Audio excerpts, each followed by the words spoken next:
Kumusta na po yung conviction mo sa kasong child trafficking? Ano na po nangyari? Bakit andyan ka pa? Hindi ka pa nakulong? Yun nga, ang tanong ko, pakisagot lang. Kasi ang ordinaryong tao nagtatanong, porque congresswoman ka, hindi ka nakulong. Eh sila, pag yung mga ordinaryong tao, kulong ka agad.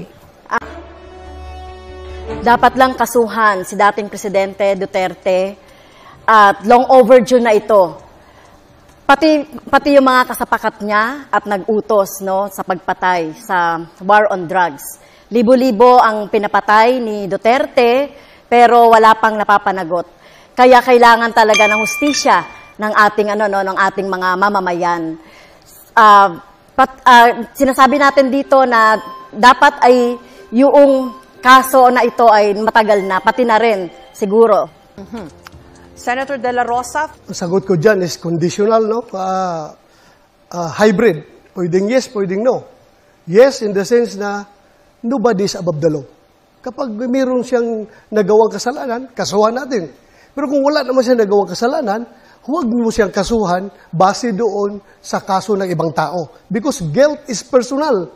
Huwag po nating ipaangkin kay Pangulong Duterte yung kasalanan ni Ninja Caps. Kaya po, after 3 years, na tapos na sa pag-uulong, walang kaso. Meron ho naman kayo ngayong 15 seconds para mag-react po kay Senator De La Rosa. So, mismong siya, si President Duterte, ay umamin na pumatay siya ng tao. Kaya kailangan siyang kasuhan. At ito, sino ba yung nagdisenyo ng mga policy na ito? Siya rin at nag-cause ng pagpatay. Maging si Senator Senator Bato ay dapat kasuhan. Ma'am, gigil na gigil kang kasuhan si Pangulong Duterte at ako ng mga kaso na hindi mo kami maliling. Kumusta na po yung conviction mo sa kasong child trafficking? Ano na po nangyari? Bakit andyan ka pa? Hindi ka pa nakulong? Yun nga, ang tanong ko, pakisagot lang. Kasi ang ordinaryong tao nagtatanong, porque congresswoman ka, hindi ka nakulong. Eh sila, pag yung mga ordinaryong tao, kulong ka agad. Kung ito po ay nasa Kongreso, ay out of order ko po dahil wala siya sa tanong. No? Ang ginawa po natin na pagre-rescue, tama lang po yung ginawa ko na pagre-rescue sa mga teachers, sa mga bata na biktima ng mga harassment, intimidation at threat doon sa sinasabi ni Senator Bato na kaso. So kung sino mang mga teachers gagawin yon, no, yung ipagtanggol at sagipin yung ating mga teachers at mga estudyante. So tingin ko po ay walang mali doon sa ginawa po natin doon sa kaso. Now, Senator De La Rosa, may pagkakataon ho kayo na magtanong o mag-react pa rin sa posisyon po ni Representative Castro. 15 seconds po. Ano pong risk yun na pinagsasabi niya? Na yung mga parents ng mga bata mismo ay galit na galit sa kanya. Bakit ginamit niya yung mga kabataan para sa kanilang kapakanan? Walang risk yun nangyari doon. In fact, konbiktado ka sa kaso eh. There was no rescue. Well, yung sinasabi naman po ng mga magulang na galit sa akin, ay ito ay gawa-gawa lang ito. Itong mga magulang na ito. So kung titignan natin yung mga magulang ng mga bata na talagang involved doon sa pag-aaral ng mga bata doon sa Lumad School, ay talagang nangihinayang sila doon sa pagsasara ng mga eskwelahan ng mga lumad. Dahil alam naman natin, kulang talaga sa serbisyong pang-edukasyon ang mga lumad. So talagang sila ay hinayang na hinayang at sinisisi ang gobyerno ng Duterte. Maraming salamat po kay Representative Castro at kay Senator De La Rosa. At Nilo Ramos na pabor sa panukala. Kontra naman si Representative Eric Martinez. Unahin po natin kung bakit pabor si Ginoong Ramos. You have 30 seconds po. Dapat buwagin ng NTF-ELCAC dahil #1 human rights violator. Pangalawa, ang mamamayang ipinaglalaban ang kanilang karapatan at kabutihan ay tinatagoreang terorista. Katulad po ng inyong lingkod. 2 nakabonet, pinuntahan sa aming lugar, hinahanap ako dahil ako raw ay terorista. Kaya po dapat buwagin na, ang kinakailangan po ay igalang ang karapatang tao ng mamamayan. At ngayon naman, si Representative Martinez. Ano po ang inyong posisyon?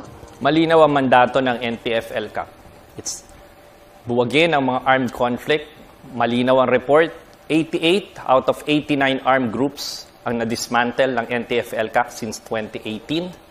4,800 plus na barangay na dating balwarte ng mga armed conflict groups na ito ang na-neutralize at wala na sa impluensya nila. We seek peace sa kanayunan, kapayapaan, hindi armed conflict. Ang accomplishment ng NTF-ELCAC ay Photoshop, fake surrendery.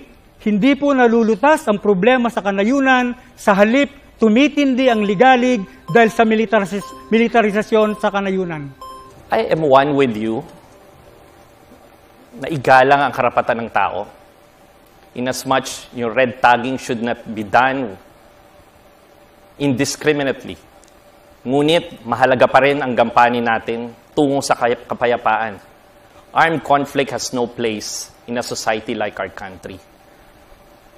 Bayaan nating gawin ang whole-of-government approach ng NTF-ELCAC and let the AFP do the talking para makorek yung problema ng red. Meron pa ho kayong chance, Representative Martinez, na magtanong o mag-react kay Ginoong Ramos. You have 15 seconds. Sa tagal po ng negosasyon, peace talks, 50 years on and off, nag-peace talks, ceasefire, ano po ang solusyon natin dito sa mga armed conflicts na to na nangyayari, lalo sa kanayunan? Dapat lutasin ang ugat ng armadong labanan. Solusyonan ng kahirapan sa ating bayan, hindi militarisasyon. At pinakita po yan sa mahabang panahon.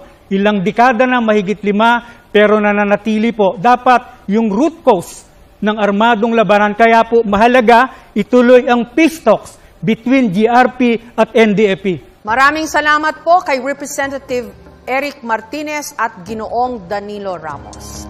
Si Attorney Ernesto Arellano na pabor sa pag-abolish ng PCGG at si Calyodi de Guzman na kontra. Unahin po natin ang posisyon ni Attorney Arellano. Meron po kayong 30 seconds.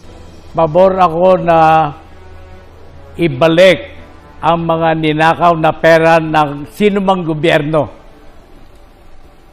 Pero yung kasalukuyang PCCGG ay hindi niya nagampanan. So in principle, kinakailangan bawiin natin lahat ang kayamanan na Pilipinas na ninakaw ng sinuman. Pero kailangan natin effective yung committee na yan. Ginoong de Guzman. Hindi ako sang-ayon dahil may magandang performance yung mga nasa PCGG. Katunayan, sa nakalipas na mahabang panahon, halos nakabawi ng mahigit 164 billion pesos. Doon sa first 5-6 years niya, I think, nasa 64 billion ang kanyang nabawi. Hindi maliit na halaga yan. Kaya dapat i-maintain siya para higit pang mahabol ang mga iba pang mga nagnakaw sa kabanbayan ng mamayan dahil ang mga... Akala ko magkakampi tayo na bawiin lahat. Ano ang nangyari ng coconut levy? Ibinalik ba sa mga magsasaka? Hindi. Kaya yung principle na bawiin lahat ay dapat isang...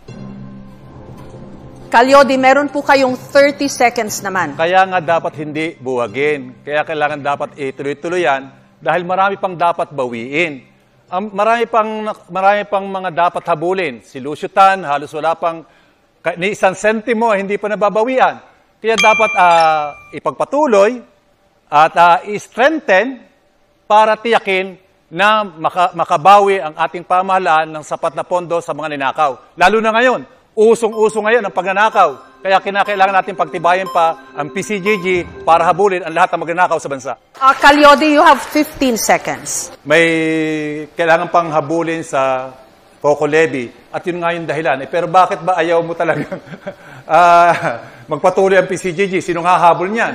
Lalo na ngayon, sa kalalagayan ngayon, mga goody-goody silang lahat. Kaya dapat nating ibalik. Bakit ayaw mo? Paano mo ngayon babawin yung mga ninakaw na Coco Levy Fund na dapat maibigay sa mga magsasaka? Ninakaw din ng mga magnanakaw sa PCGG. So kaya, lumikha tayo ng iba paraan. Maraming salamat kay Calyodi de Guzman at kay Attorney Ernesto Arellano.